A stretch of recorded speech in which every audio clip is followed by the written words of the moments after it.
आपको एक बात कहें बंधुओं, जगन्नाथपुरी जाओ, निश्चित जाया करो, पर कभी अवसर मिले ना किसी ब्रजवासी को संग लेकर के जाना और ब्रजवासी के संग श्री जगन्नाथ जी का दर्शन करना। तो निश्चित है कि हजारों की भीड़न में जगन्नाथ जी आपको जरूर देख लेंगे, वह ब्रजवासी के बहाने, क्योंकि ब्रजवासी को देखने के लिए ही वो खड़े। अब तो नियम बदल गए मंदिर के, पर मैंने महाप्रभु जगन्नाथ जी को अंक में भरा है, गले से लगाया है। पहले के प्राचीन काल, बहुत ज्यादा पुरानी बात भी नहीं है, पर 2007-8 से पूर्व की बात है। तब तक भी श्री जगन्नाथ जी के गर्भगृह में जाने की अनुमति थी। कई बार तो भीड़ होती तो गर्भगृह में ही ब्रह्म वेदी के पास से ही घुमा करके बाहर कर देते थे।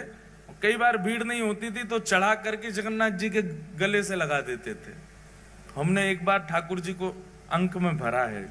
आते तो नहीं है, खूब विशाल है, और मैं भी छोटा ही था, बस एक बार ऐसे हृदय से लगाने का अवसर मिला था।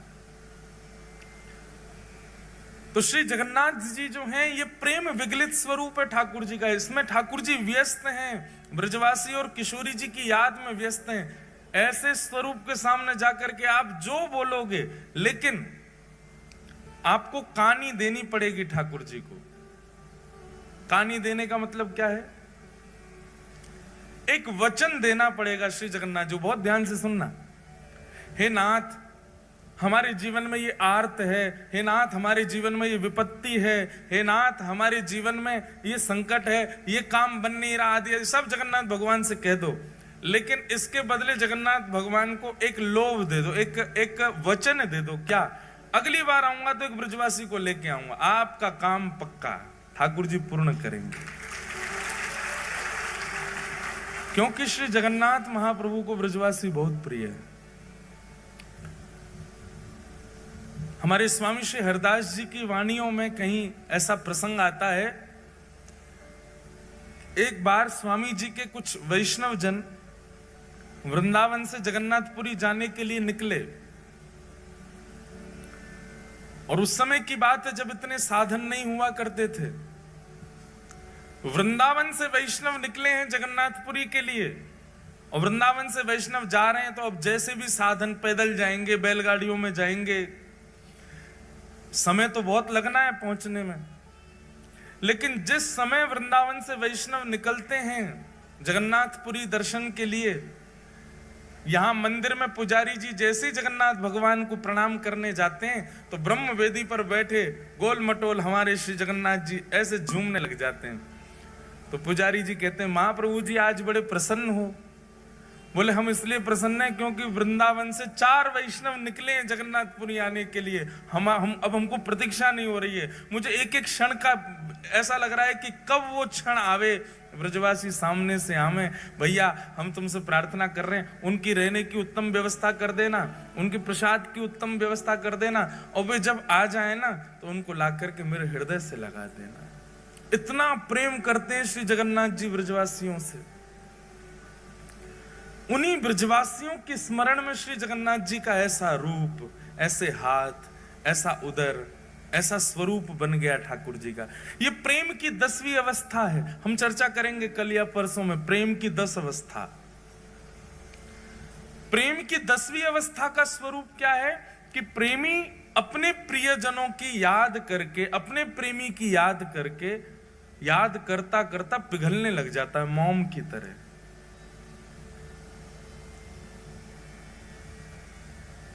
श्री जगन्नाथ महाप्रभु ब्रजवासियों की याद में पिघल गए। किशोरी जी के स्मरण में, ये किशोरी जी के विरह का स्वरूप है श्री जगन्नाथ जी का। हमारे प्यारे गिरधर लाल जी साल में एक बार श्री जगन्नाथ जी का रूप धारण करते हैं रथ यात्रा वाले दिन। और मैंने कई बार कथाओं में बताया भी है कि हमारे प्यारे गिरधर लाल जी जगन्नाथ भगवान का रूप तब तक धारण करते ही नहीं है जब तक उनको कोई विरह का पद ना सुनाओ। किशोरी जी के विरह का कोई भी भाव सुना दें ठाकुर जी को, तुरंत ठाकुर जी जगन्नाथ बन जाते हैं। प्रेम धन स्वरूप है जगन्नाथ, रस धन स्वरूप है जगन्नाथ, आनंद धन स्वरूप है जगन्नाथ, और महाप्रभु स्वरूप है जगन्नाथ। तो ऐसे जगन्नाथ जी भगवान श्री कृष्ण के अनेक रूप हैं, पर उन रूपों के सन्मुख जाकर के आप अपनी जिज्ञासा प्रकट करो। पूर्ण होगी नहीं होगी कुछ गारंटी नहीं है, पर जगन्नाथ जी से आप जो चाहो वो अपना पूर्ण करवा सकते हो। बस शर्त इतना, बदले में एक ब्रजवासी से मिलवाना पड़ेगा श्री जगन्नाथ जी को। अगली यात्रा जब करो तो जैसे आप अपने मित्रों से पूछते हो, रिश्तेदारों से पूछते हो, पूरी चल रहे हो क्या, सब व्यवस्था कर लेंगे, एक किसी ब्रजवासी को ले जाओ, ब्रज के किसी रसिक से पहले तो संबंध बनाओ, उससे मित्रता करो, फिर उसको फोन करो कि भाई हम जगन्नाथपुरी जा रहे हैं, आप चलोगे क्या।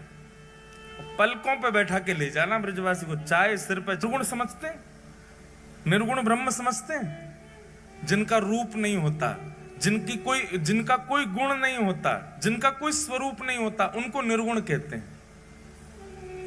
निर्गुण ब्रह्म के उपासक क्या करते हैं, नेत्र बंद करके बस बैठे रहते हैं और एक शून्य का दर्शन करते हैं। उनके ठाकुर का कोई ना तो नेत्र है, ना कान है, ना नाक है, ना मुख है, कुछ भी नहीं है।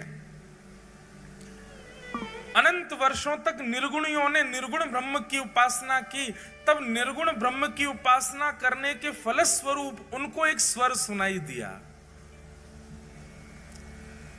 और वह स्वर क्या था कि मैं आप लोगों के भजन से बहुत प्रसन्न हूं, पर आपका ये निर्गुण उपासक बनना ये आपको सुख देगा, मुझको सुख नहीं देता है।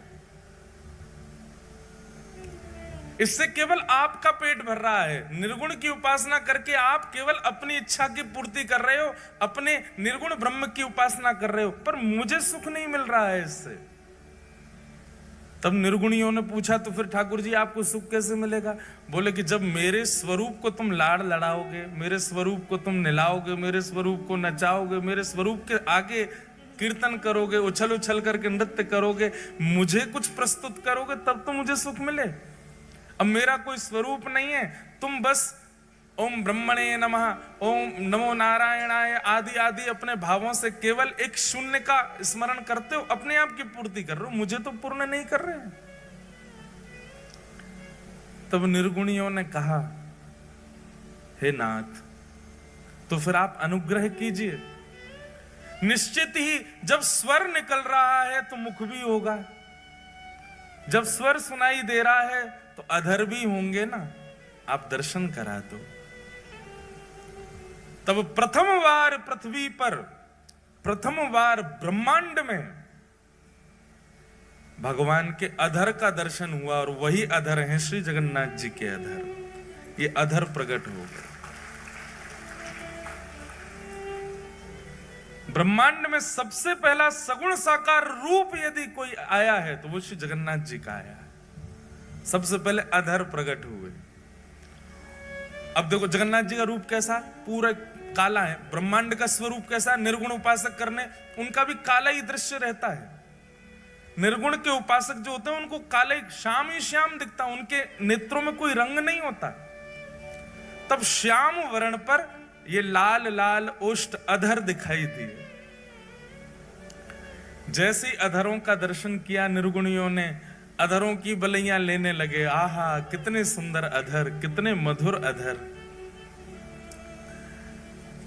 तब निर्गुणियों ने प्रार्थना की, बोले अधर दिख गए हैं, स्वर है तो मतलब अधर हैं, तो अधर है तो उसका मतलब नेत्र भी होंगे।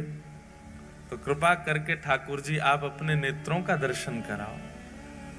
और तब श्री जगन्नाथ महाप्रभु के विशाल नेत्रों का दर्शन हुआ। जैसे ही नेत्रों का दर्शन हुआ, जगन्नाथ स्वामी नयन पथगामी भवतु में, जैसे ही नेत्रों का दर्शन हुआ सब निर्गुणी दंडवत करने लगे। बोले नाथ अब हमारी स्थिति ऐसी है कि अधर और नेत्र देख करके ही हम इतने आनंद में भर गए हैं। स्थिति ये हो गई है कि इसके अतिरिक्त अगर आपका कोई और स्वरूप अब हमको इससे ज्यादा दिखाया गया तो प्राणी निकल जाएंगे। हम तो इन दोनों पे ही न्योछावर हैं। इसलिए जगन्नाथ महाप्रभु के दो ही प्रधान हैं, अधर और नेत्र। नासिका नहीं दिखती है, वो नासिका की आकृति बनी है पर दिखती नहीं है। कर्ण दिखाई नहीं देते, हाथ के पंजे दिखाई नहीं देते, चरण दिखाई नहीं देते। श्री जगन्नाथ महाप्रभु दो ही रूप से विद्यमान हैं, अधर और नेत्र।